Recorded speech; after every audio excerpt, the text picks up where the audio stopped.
we're now in the 8th month of the Nanny 3 project, and over the last month we have completed the alpha version of Nanny 3, the home scene, and started the second scene in the story 1, which is about hospital.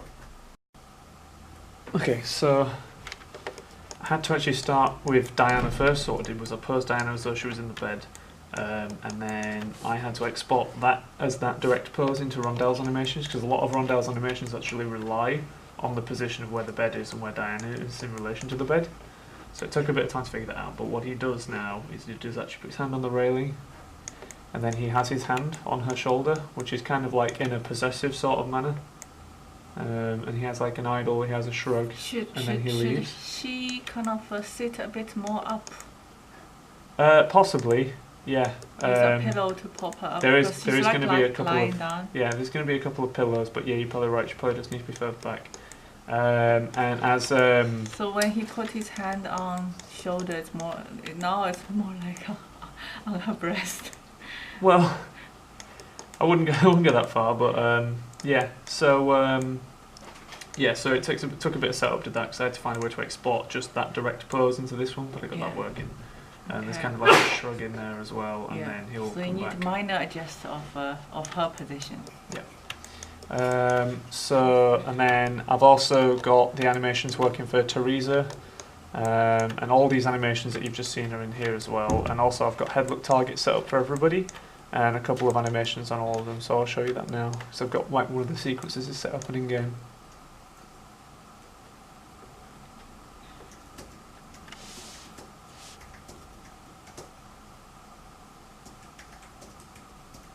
He just needs a little bit more life in his idle animation, because at the moment he looks quite statuesque, but he's supposed to have a little bit more. But what seems to happen is what appears in Maya doesn't seem to translate across to Unity directly.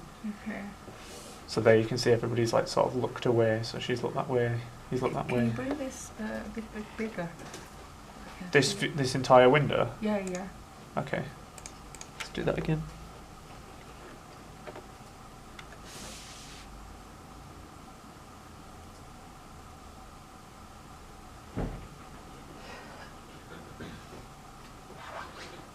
So you can see he's ever so slightly moving, but for some reason a lot of that movement just gets sunk away when you bring it into Unity, so I need to make the animations a bit more direct and obvious. Yeah. You do some lip kind of movement later? Yeah, what I'm planning on doing is, because that's kind of like another layer, it can be totally additive. I'm just trying to get everything timed out for all 5 levels, and then we'll go back and we'll add the mouth movement in afterwards. Don't worry about lip sync, because you don't know. But just roughly timing, see how many seconds in order for you to talk to. I figured though, because we're reaching the point where we'll get the recorded dialogue, hopefully within the next 4 to 8 weeks, we should be at a point where then I can just go, right, that one will look a bit like that, one will look a bit like that. It'd be simpler to do. Seconds, If I was to put all the facial animation in as well, as I was going, it would take forever, whereas the facial animation is something that you can just add in over time. What's Diana's animation?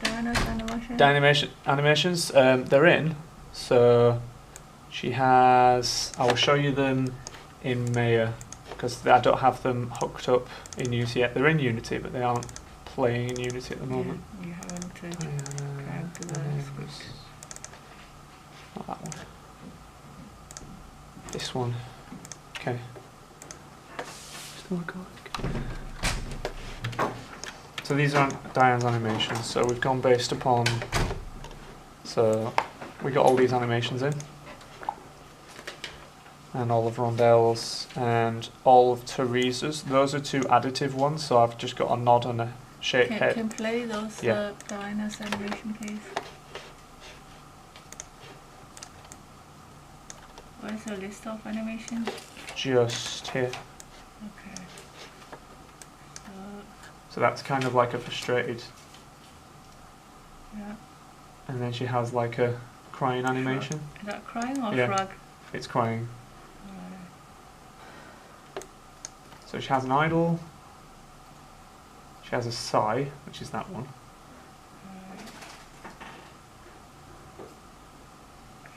She has like a hand on her eyes idle animation, then she has a crying animation, and she has a white tears animation. And across all of those, that's pretty much everything that's needed.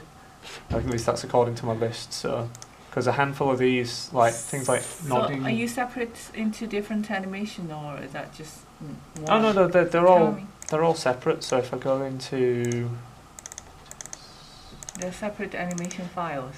yeah, well, it comes out as one file, but then when you import it into Unity, you can choose how to split things. So here's the actual hospital animation, and here's all the different clips inside it.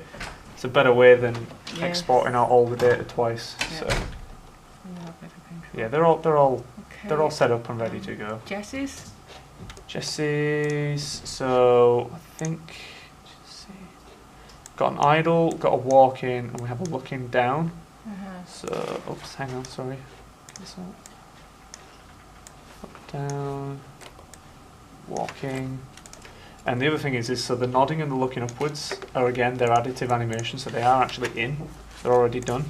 So if I show you his animation, you'll see, so there's the walk and the thing. Then there's the sad idle as well, which is just the looking down one. And then all the additive stuff on the head layer, so this is the nod and the shake the head. If I go to this and play them.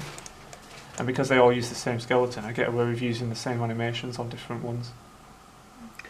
So that shake head works for every character. Yeah. So they're all hooked up